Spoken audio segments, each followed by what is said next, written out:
ಮೊನ್ನೆ ಬಳ್ಳಾರಿಯಲ್ಲಿ 9 ಜನರಿಗೆ ಏನು ಸಮಸ್ಯೆ ಆಗಿತ್ತು, ಅದರಲ್ಲಿ 4 ಜನ ತೀರೋಗಿದ್ದರು. ಇನ್ನು ಉಳಿದಿರೋರು ಕೆಲವರೆಲ್ಲ ಡಿಸ್ಚಾರ್ಜ್ ಆಗಿದ್ದರು. ಇನ್ನು ಅದರಲ್ಲಿ ಒಬ್ಬರು ಟ್ರೀಟ್ಮೆಂಟ್ ಇನ್ನೂ ತೊಗೊಳ್ತಾ ಇದ್ದರು.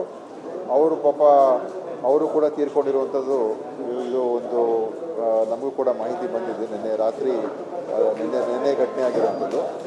ಅದು ಅಂದರೆ ಒಂದೇ ಆ ಬ್ಯಾಚಲ್ಲಿ ಏನು ಇದ್ದಾರೆ, ಅದೇ ಒಂದು ಕಾಲಾವಧಿಯಲ್ಲಿ ಯಾರ್ಯಾರಿಗೆ ಸಮಸ್ಯೆ ಆಯಿತು ಅದರಲ್ಲಿ ಈಗ 5ನೇ ಸಾವಾಗಿರುವಂಥದ್ದು. ಇದು ಅತ್ಯಂತ ನೋವಿನ ವಿಚಾರ. ಮತ್ತು ಈಗಾಗಲೇ ನಾವು ಏನು ತನಿಖೆಯನ್ನು ಈಗ ಭಾಳ ಮುಂದುವರಿಸಿದ್ದೇವೆ. ಆ ಕಂಪ್ನಿಯಿಂದ ಯಾರು ಸಪ್ಲೈ ಮಾಡಿದ್ದಾರೆ ಅದ್ರ ಬೇರೆ ಬೇರೆ ತಪಾಸಣೆಗಳು ಕೂಡ ಮಾಡಿಸ್ತಾ ಇದ್ದೀವಿ. ಅವ್ರ ಬ್ಯಾಚಸನ್ನು ಕೂಡ ತಪಾಸಣೆ ಮಾಡಿಸ್ತಾ ಇದ್ದೀವಿ. ಮತ್ತು ಅದೆಲ್ಲ ಅವತ್ತಕ್ಕೆ ನಾವು ಆ ಕಂಪನಿ ಸರಬರಾಜು ಮಾಡಿರ್ತಕ್ಕಂಥ ಎಲ್ಲ ಔಷಧಿಗಳನ್ನು ಇದು ಬಿಟ್ಟು ಏನು IV ಫ್ಲೂಯಿಡ್ ಬಿಟ್ಟು ಬೇರೆದ್ದು ಕೂಡ ಏನೇನು ಸಪ್ಲೈ ಮಾಡಿದೆ ಎಲ್ಲವನ್ನು ಕೂಡ ನಾವು ಈಗ ವಿಥೋಲ್ಡ್ ಮಾಡಿದ್ದೀವಿ.